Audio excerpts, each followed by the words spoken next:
Oh là là, il fait grave froid. Oh, il fait trop froid ce matin.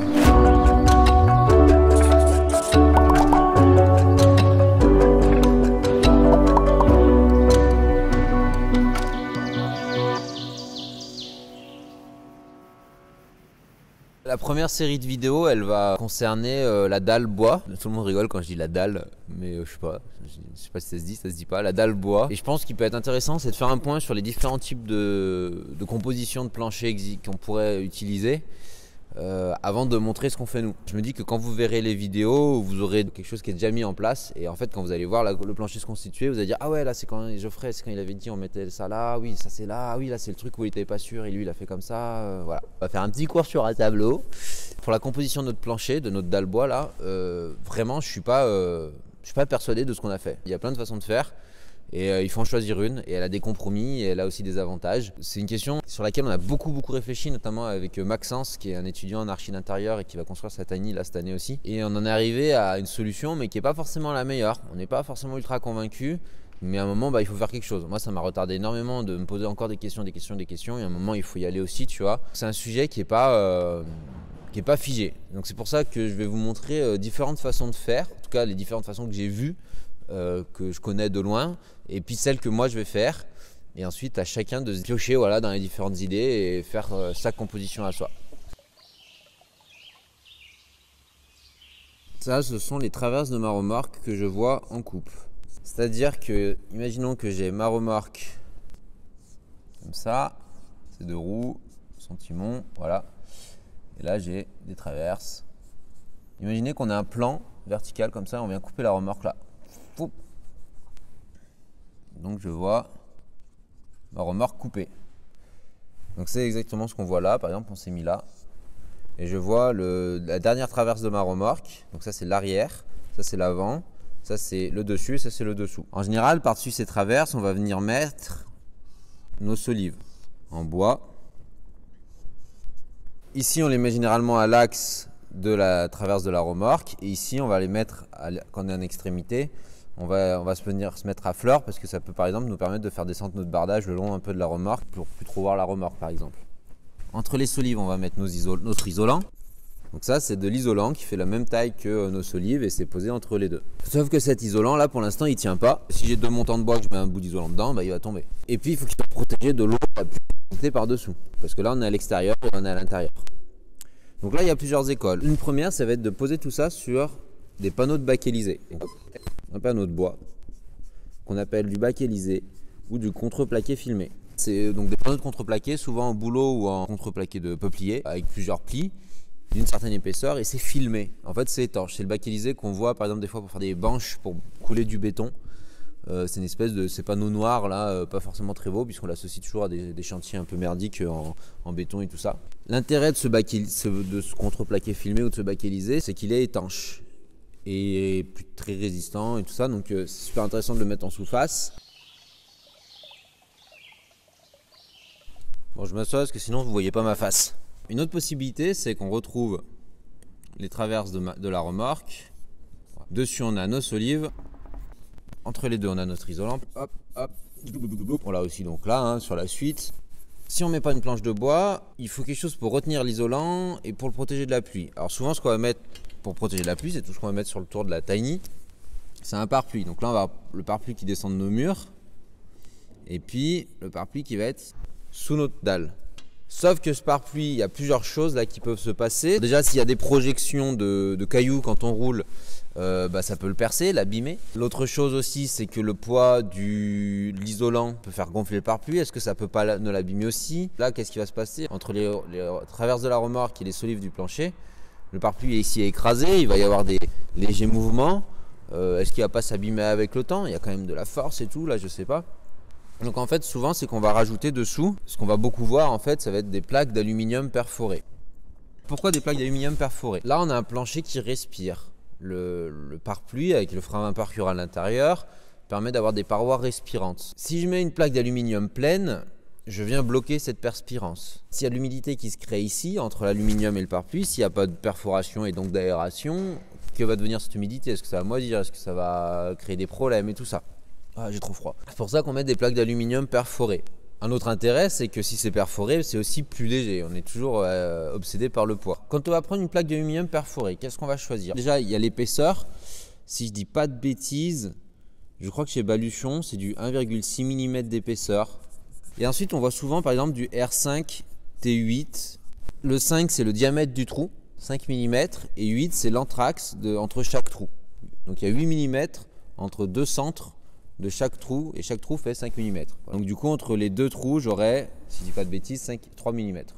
J'avais aussi regardé, moi, pour du R10 T12.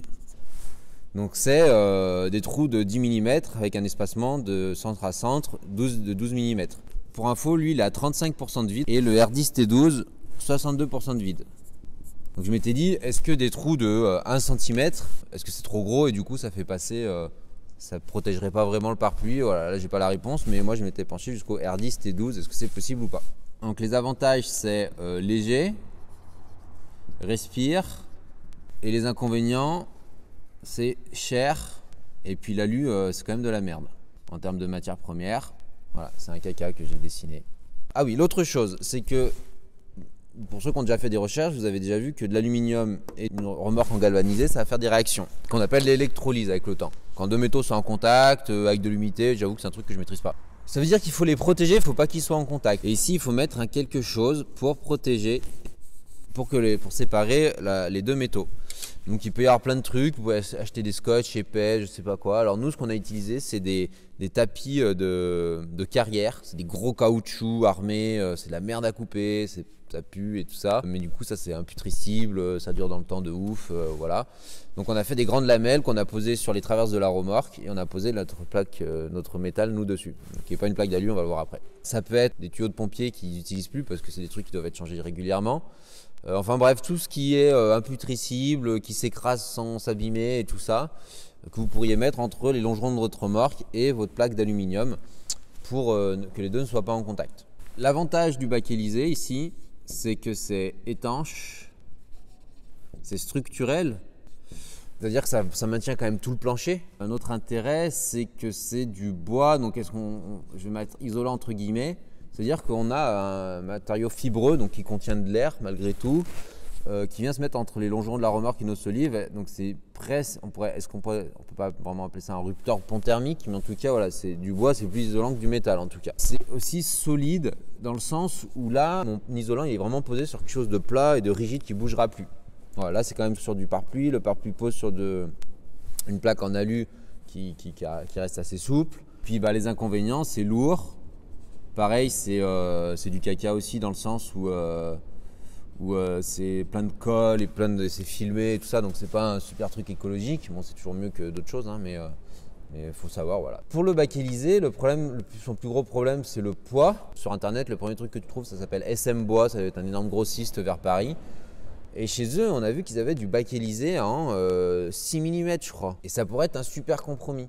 On a tous les avantages du bac Élysée, mais on est super léger. Mais j'ai trouvé ça nulle part ailleurs. Ici, dans les revendeurs, personne n'en a.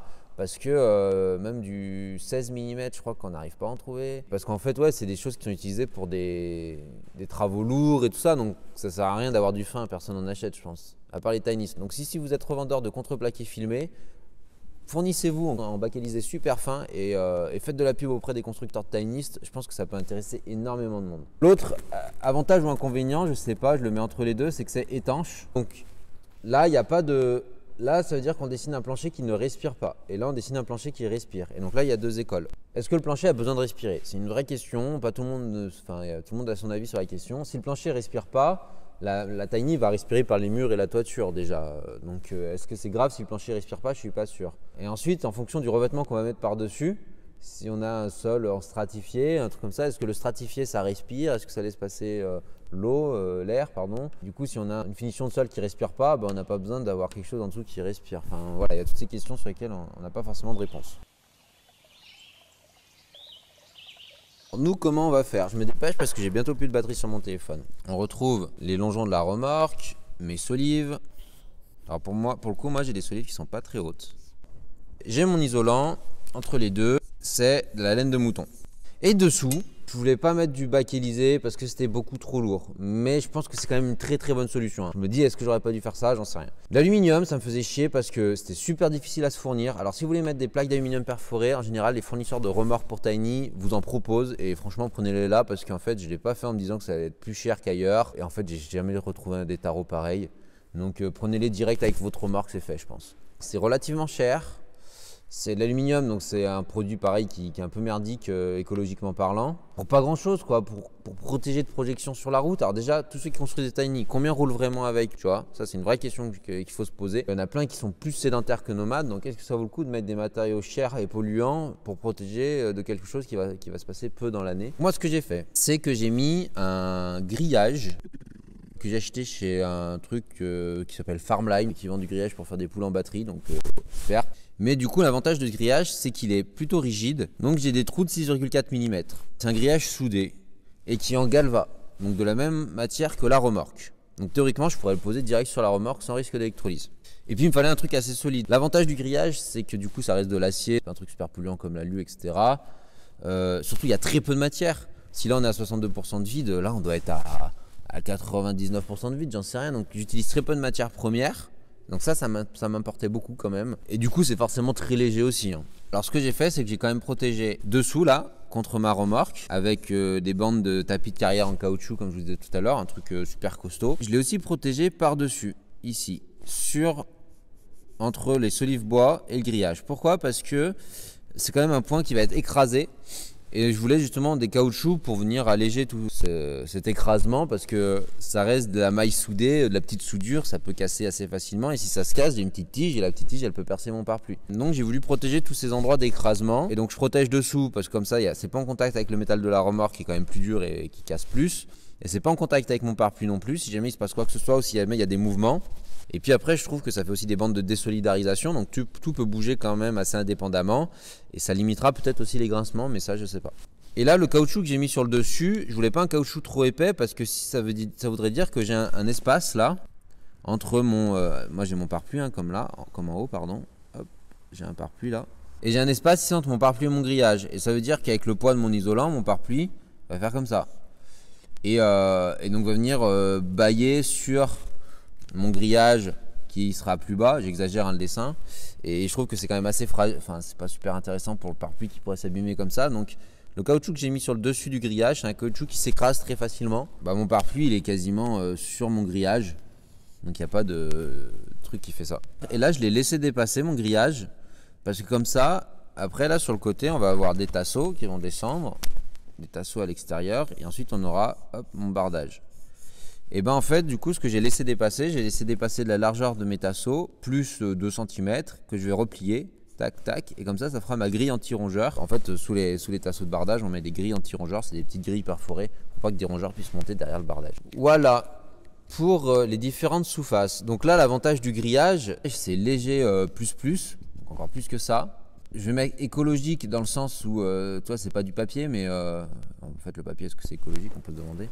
Mais dans le sens où il y a très peu de matières premières, très facile à poser. C'est un truc que tu déroules, que tu coupes à la pince, clouc, il n'y a aucun problème là-dessus. C'est pas cher. Ça reste, comment dire, ça supporte malgré tout le pare-pluie. Comme là, Et puis bien sûr lui. Et les inconvénients, c'est pas structurel, c'est pas étanche. Mais après voilà, est-ce que c'est un avantage ou un inconvénient? Puisque moi je veux peut-être un plancher qui respire justement. Voilà. Grosso modo. On va parler maintenant de ce qui va se passer par-dessus ou plutôt à l'intérieur. Mes solives ici, elles font 80 mm de haut, donc 8 cm. Donc mon isolant fait 8 cm aussi. En général, on va plutôt mettre du 95, voire du 120. Voilà, moi j'avais mis un truc plus fin en me disant j'ai pas besoin que ce soit structurel, puisque ça pose sur les trucs de la remorque. Et puis je voulais pas que ce soit trop lourd, enfin bref c'était au tout début. Et en fait le plancher c'est quand même un endroit, c'est un point froid de la Tiny, donc c'est intéressant de bien l'isoler, donc d'avoir une grosse épaisseur. Donc moi j'ai que du 80. Et alors par dessus je vais avoir un autre isolant, je vais le refaire en verre, comme ça tous les isolants sont en verre. C'est des panneaux en fibre de bois. Et ça fait 1 cm. Alors je sais pas trop qu'est-ce que ça vaut en termes d'isolation vraiment, mais en tout cas l'intérêt, hop ça fait 10 mm, c'est que ça vient couper les ponts thermiques. Donc un pont thermique c'est quoi? C'est que ici j'ai quelque chose qui touche l'intérieur et l'extérieur, Donc là, je peux avoir du froid qui passe là. Alors tout le monde va dire ouais mais le bois c'est isolant et tout ça. Oui c'est isolant, c'est plus isolant que du métal, du béton.